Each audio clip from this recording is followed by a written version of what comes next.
Hi, I'm Aileen. 10 years ago, my parents emptied my $420K college fund to chase my brother's startup dream and told me to figure something out. I gave up Harvard. They forged my college rejections, then erased me from the family, legally. I used to ask why. Now I ask, how did I end up buying the very company they built for him? And why didn't they see it coming? The envelope trembled in my hands. I stared at the bold, crimson seal of Princeton like it was something sacred. For years, it had been my anchor. The dream that kept me going through every AP test, every lonely night at the library while Travis partied his GPA into oblivion. My hand shook as I peeled it open. Congratulations! I gasped. Not cried, not laughed, just gasped. The kind of breath you didn't know you were holding for 4 years. I clutched the letter to my chest and bolted down the hallway, barely touching the hardwood stairs. Mom! Dad! You're not going to believe this! I called. They were already waiting. Dad sat at the head of the dining table, arms crossed. Mom's smile didn't reach her eyes. My heart skipped. Aileen, she said softly, sit down. Everything slowed. I sat, clutching the letter like a lifeline. We have something to tell you, Dad began. Something important. My smile faltered. We've used your college fund, he said. No hesitation. All of it. The room tilted. What? Travis needed seed funding. His startup's on the verge of exploding. We couldn't miss the opportunity. $420,000? I whispered, voice hollow. That was mine. That was Princeton, Harvard, everything. Mom reached across the table like her touch could soothe a burn she'd just inflicted. Honey, it's what's best for the family. My hands clenched the letter so tightly the paper crinkled. I turned to Dad. You agreed to this? He nodded. Travis has potential. He needs this. What about me? I asked. He's the one who can carry the name forward, Dad said flatly. You'll understand one day. Understand? I stared at them like they were strangers, because suddenly they were. That night, Travis strolled into the house with that smirk of his, keys jingling like some entitled CEO. You told her? He said casually, tossing his gym bag on the floor. You knew? I snapped. He shrugged. It's business. You wouldn't get it. You're right, I whispered. I wouldn't steal my sister's future. You'll figure something out, Mom said. There's always community college. You did the same with Harvard, remember? Travis added with a grin. Took one for the team. Flashback. 16 years ago, Harvard's acceptance email had lit up my screen. I never told anyone, except Mom. Her words then came rushing back like venom laced in honey. Don't tell Travis. He's not handling rejection well. Maybe defer a year, or give him this moment. And I had. I'd turned down Harvard to protect his ego. Now they were stealing Princeton too. I stood slowly, chair screeching against the floor. I gave up Harvard. You took Princeton. What do I have left? Silence. You still have us, Mom said. No, I said. You made your choice. Now I'll make mine. I climbed the stairs like I was in a dream. My hands were cold, but my mind was burning. I didn't scream. I didn't throw things. I packed passport, birth certificate, bank card, a wad of cash I'd saved from tutoring, the essentials, nothing more. My room, once filled with Ivy League posters and gold honor cords, felt like someone else's mausoleum. At 2:17 a.m., I opened the window. The night air bit my skin. I didn't care. One leg out, then the other. I looked back one last time, at the room, the house, the lies. They bet on him, I whispered to the dark. I'll bet on me. The motel room reeked of mildew and faded air freshener. I didn't sleep. I barely moved. Just lay there on the scratchy polyester blanket, staring at the popcorn ceiling until the sun bled orange through the blinds. All night, my mind played back every word, every glance, every carefully rehearsed betrayal that came wrapped in love. The kind that says, we did this for you, while stabbing you in the chest. My fingers traced the edge of the Princeton letter until it frayed at the corners, until it no longer felt real. Once, Mom called me her little miracle. I was 6, and she'd tucked me in with a kiss on the forehead. You saved us, she whispered. Now I wonder what she meant. Saved them from what? From the shame of a failed first son? By mid-morning, I cracked. I called her. She picked up on the second ring, voice sharp like I'd interrupted something important. Aileen, where are you? I didn't answer that. Why did you do it? Silence. Then, too calmly, we had to make a choice. That wasn't your choice to make.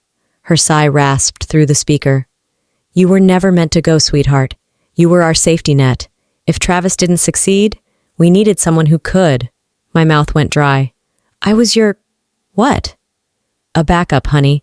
That doesn't mean we don't love you. Just... differently. The words hit harder than the fund.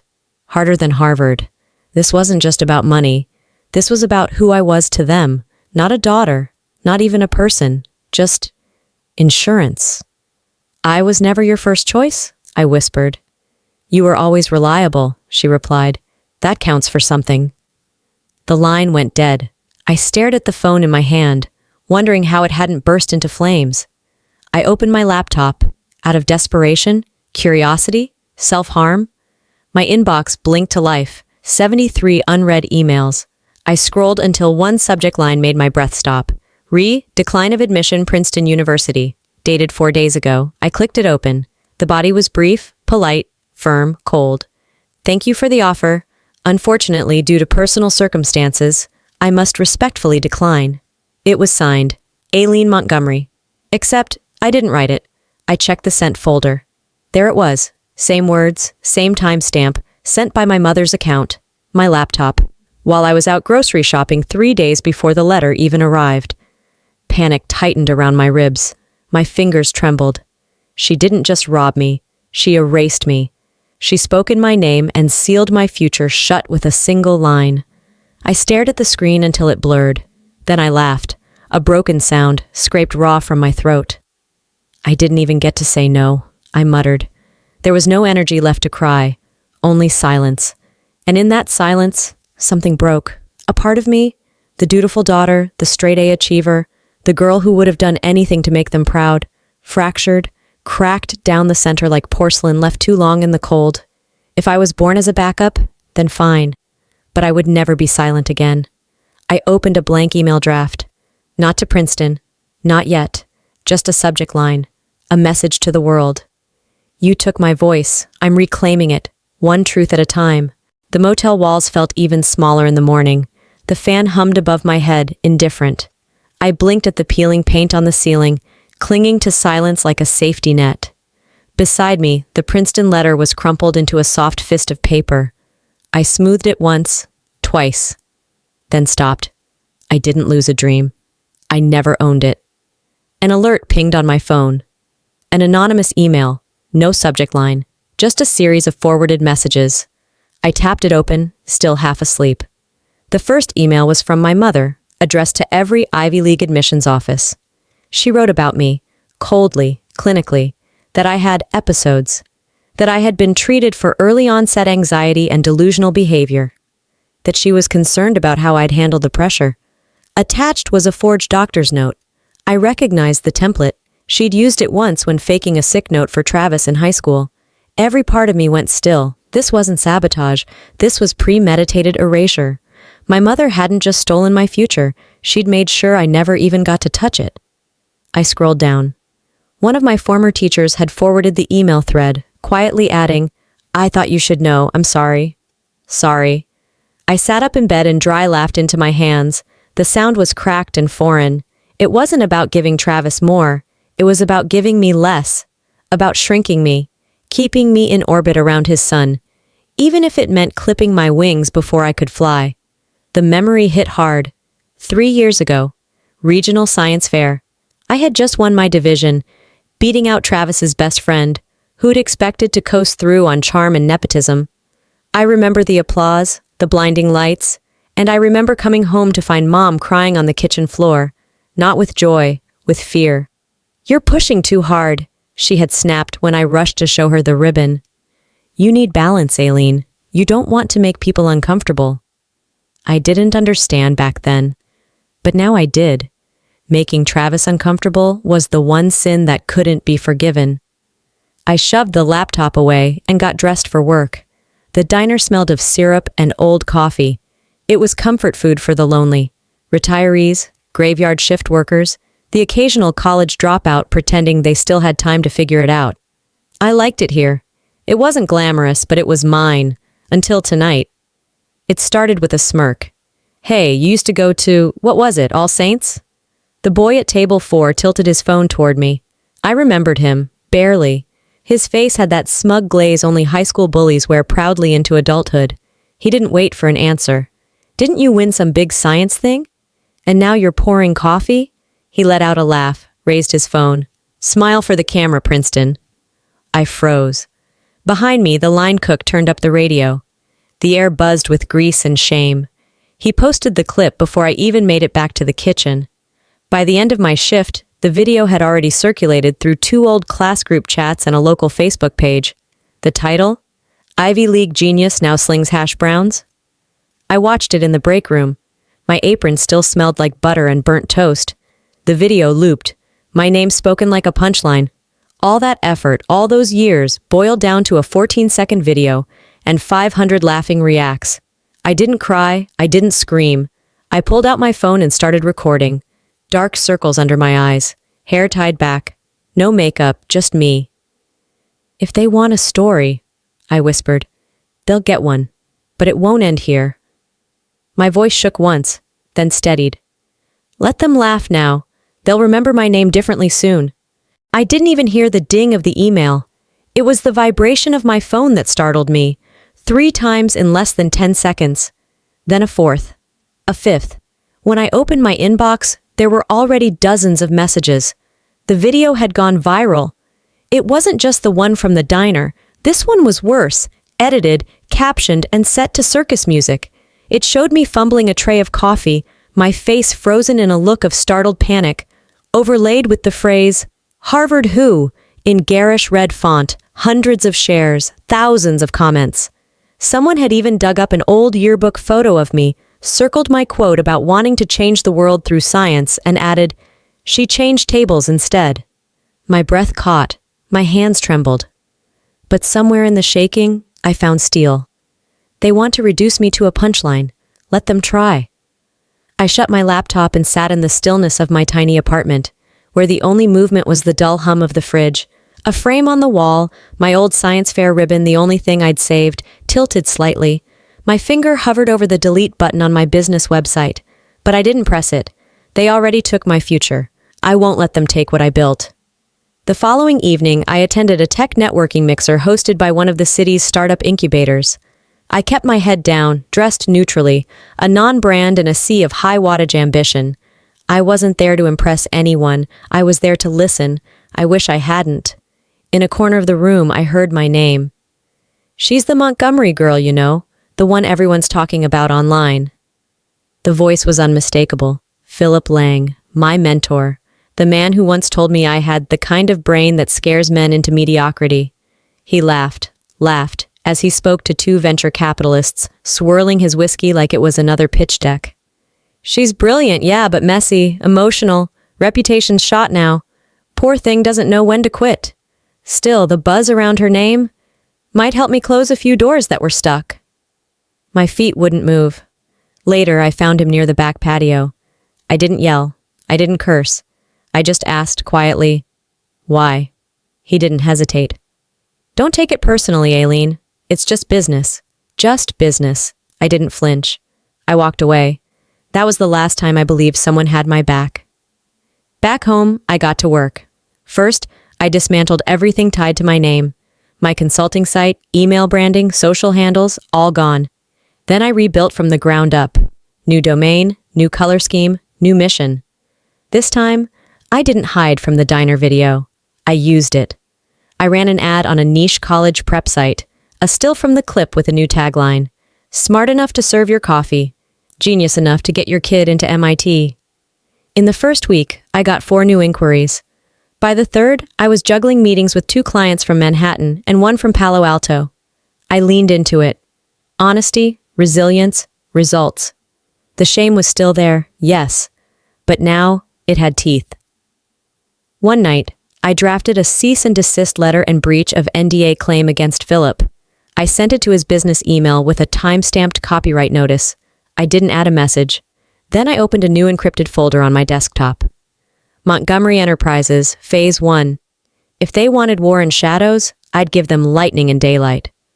The email subject line read, FYI, you deserve to know. No name, no greeting, just a zip file and a single line in the body. They all played you. I opened the attachment and scanned the PDF inside. It was a startup cap table, one I shouldn't have had access to. Travis's company, right there in cold black ink. Philip Lang, 8% equity, vested. The date matched the week I was doxxed. There was a memo included too, Travis's signature at the bottom, authorizing the equity transfer in exchange for strategic investor exposure. I didn't need translation. He paid Philip to sell me out. I wasn't a mentee, I was currency. I read it twice, then whispered aloud, so that's all I was worth? 8%? Later that evening, I showed up uninvited at the Boston Innovators panel, where Philip was the keynote speaker. I slipped into the back of the venue, where the live stream camera panned toward the glowing stage. Philip stood in his tailored suit, his voice dripping charisma as he talked about building trust in disruptive markets. When the floor opened for questions, I raised my hand. Question for Mr. Lang, I said, stepping into view. How do you define trust exactly? Does it include selling out a former student for startup equity? His smile faltered. I'm not sure I understand. You knew who I was. You used my name, my fall, my humiliation as leverage. You pretended to support me while negotiating a piece of the very company that destroyed my future. A hush rippled through the audience.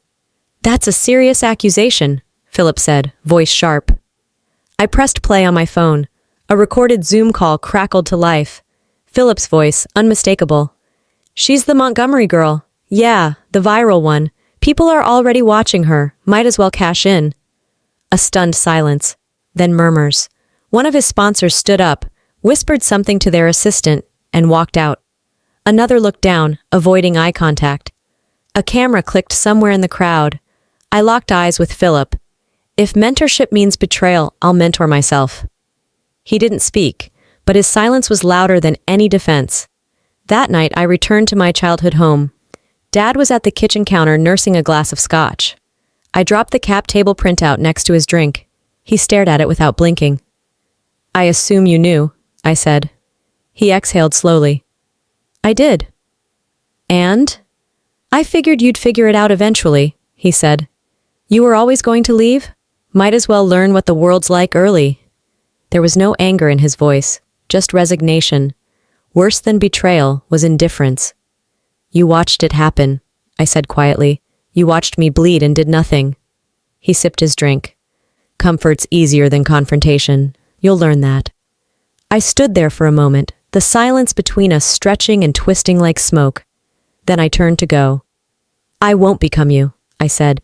I meant it. The next morning, I used my last bit of savings and bought ad space on a digital billboard just outside downtown Boston. Black background, silver serif text. A Montgomery always finishes what they start. Underneath it, the name of my new venture and its launch date. Some people build legacy from inheritance. I would build mine from ashes. The envelope was thick, weighted, formal, and utterly silent. No return address, no pleasantries, just the family crest pressed into crimson wax, a cruel echo of tradition. Inside, a notarized document from my father's attorney. Montgomery Trust, final beneficiary update. My eyes scanned the legal jargon until I found it. All assets, rights, and holdings henceforth belong solely to Mr. Travis Montgomery. All prior claims by Miss Aileen Montgomery are hereby revoked. There it was, in black ink, stamped and witnessed. I'd been erased. Not just from memory, from legacy. No warning, no confrontation, no, I'm sorry. Just ink and betrayal. I didn't cry. Not this time. Instead, I took the letter, walked into the kitchen, and set it on fire. It curled and blackened in my sink, the ashes spiraling upward like a curse undone. Days later, I was back in Boston, waiting in a parking garage outside my mother's Pilates studio when I overheard the call. She was pacing, breath shallow, holding her phone like it was burning her hand. 12 million, Travis? That's insane. We've already... She paused. He said something. Then, slowly, heartbreakingly, she nodded to no one. Okay, I'll talk to your father. 12 million. He was asking them to mortgage the house for a loan extension. A Hail Mary for his collapsing startup. I stayed hidden, my jaw locked.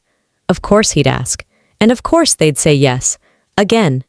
I could have walked away then, left them to sink into their own decisions. But something shifted. Not pity. Not rage. Precision. This was no longer about proving myself. It was about finishing the war they started in silence. I called Adrienne, my attorney. I'm ready, I said. We met that night in a discreet office tucked between a dry cleaner and a juice bar in Cambridge. Her desk was littered with binders, shell court paperwork, and investor filings, all under aliases I'd created over the past 3 years. You're sure? Adrienne asked. I nodded. They chose their heir. Now I'll take the kingdom.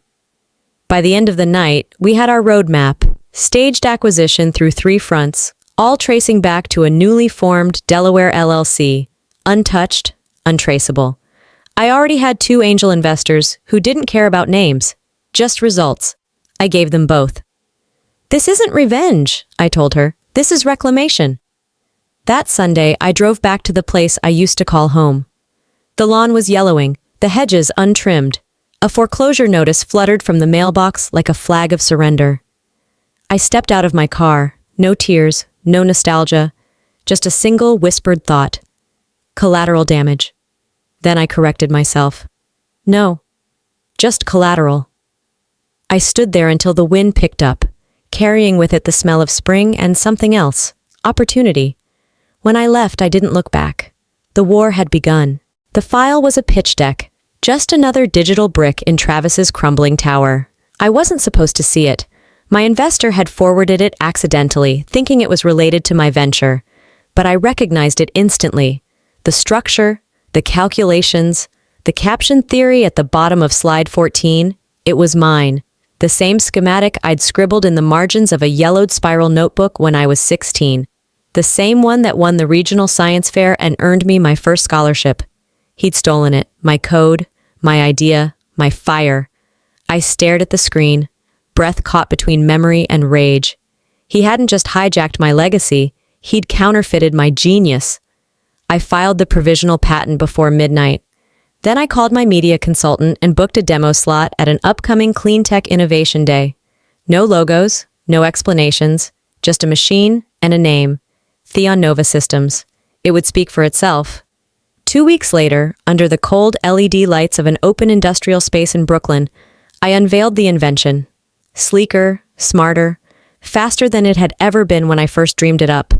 The buzz spread quickly. A tech vlogger picked it up, then a local news anchor. Within 48 hours, Twitter was swarming with side-by-side comparisons of my machine and Travis's patented innovation. I didn't say anything. I didn't need to. My inbox flooded with interview requests. My old science teacher sent me a single line. Told you they'd remember. Then came the message I didn't expect. Subject line. Your grandfather's memorial. It was from my mother. No greeting, no warmth, just terms. If you want to attend the service, you'll apologize publicly for the damage you've done to this family's name. The media storm must stop. I sat in silence, fingers curling around the edge of the counter. The smell of toast still lingered in the air, absurdly domestic.